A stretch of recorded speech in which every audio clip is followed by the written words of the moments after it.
আমি এই মুহূর্তে রয়েছি একদম পাহাড়ের ভিতরে ঝিনাইগাতী উপজেলার এই পয়েন্টকে বলা হয় মালিটিলা। আর এই মালিটিলা থেকেই দিনের বেলায় এই পরিবেশ শান্ত থাকলেও রাতে কিন্তু এই পরিবেশ আর শান্ত থাকে না। আপনারা একটু লক্ষ্য করলে দেখবেন এইখানে রাস্তাগুলোর যে এক চিহ্ন দেখতে পারতেছেন, এই রাস্তাগুলো দিয়ে কিন্তু রাতের আধারে কিন্তু লোকজন কিন্তু বালু পাচার করে নিয়ে যায়। রাস্তাগুলোর চিহ্ন দেখলেই কিন্তু বোঝা যায় এখানে কি পরিমাণের বালু এখান থেকে উত্তোলন করা হয়। অপরিকল্পিতভাবে বালু উত্তোলন করার ফলে প্রকৃতি হারাচ্ছে তার ভারসাম্য, নদী হারাচ্ছে তার স্থিরতা।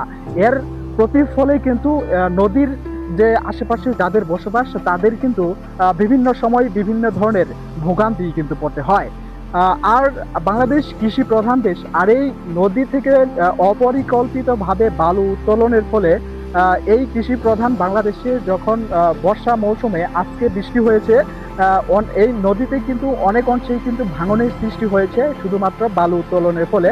পানি তার চলাচলের যে একটা স্থিরতা আছে, এই স্থিরতা কিন্তু হারিয়ে ফেলে বালু উত্তোলনের ফলে।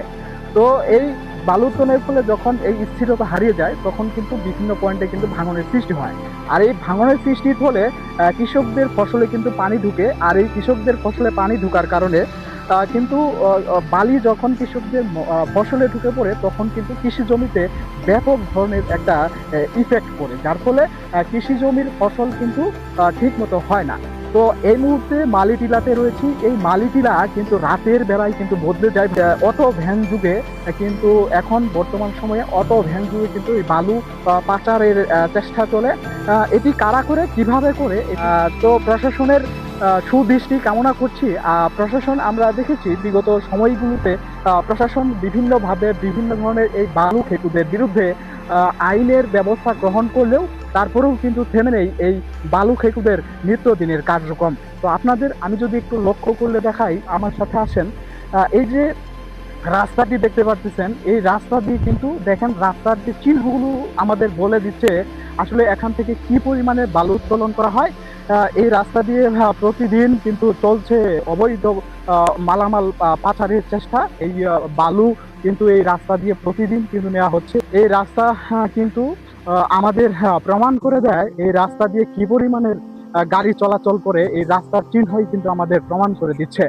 তো এই সামনেই যে দেখতে পাচ্ছেন বালু উত্তোলন করে কিন্তু এগুলো রেখে দিয়েছে। আর এই বালুগুলোই রাতের বেলায় কিন্তু তারা অটো দিয়ে হোক কিংবা বিভিন্ন ট্রাক দিয়ে হোক কিন্তু এগুলা কিন্তু এখান থেকে তারা ট্রান্সফার করে নিবে। এই যে পাশেই কালাঘুষা নদী, আর এই কালাঘুষা নদী থেকে বিভিন্ন লেবার বা বিভিন্ন মাধ্যম দিয়ে বালু উত্তোলন করা হয়।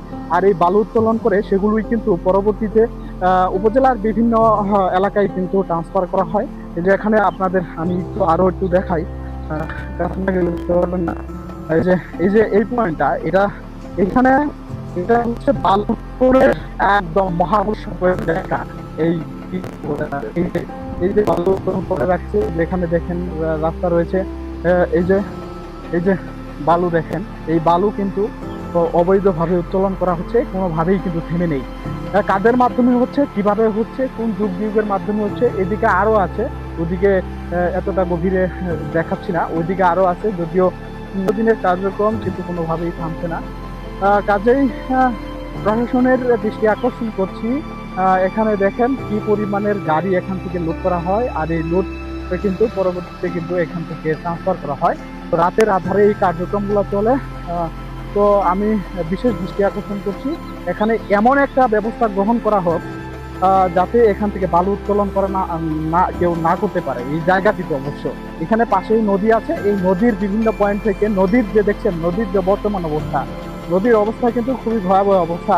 অপরিকল্পিতভাবে বালু উত্তোলন করার ফলেই কিন্তু এই নদীর বিভিন্ন পয়েন্টে কিন্তু ভাঙনের সৃষ্টি হয়েছে। পাশাপাশি এখানে নদীর যে পানির যে বর্তমান স্রোত বা প্রভাবিত হওয়ার যে একটা প্রচেষ্টা, সে কিন্তু তার ধীর গতি বা তার গতি ব্যাগ কিন্তু সঠিকভাবে প্রভাবিত হচ্ছে না। কাজেই বিভিন্ন পয়েন্টে কিন্তু ভাঙনের দেখা দেয়।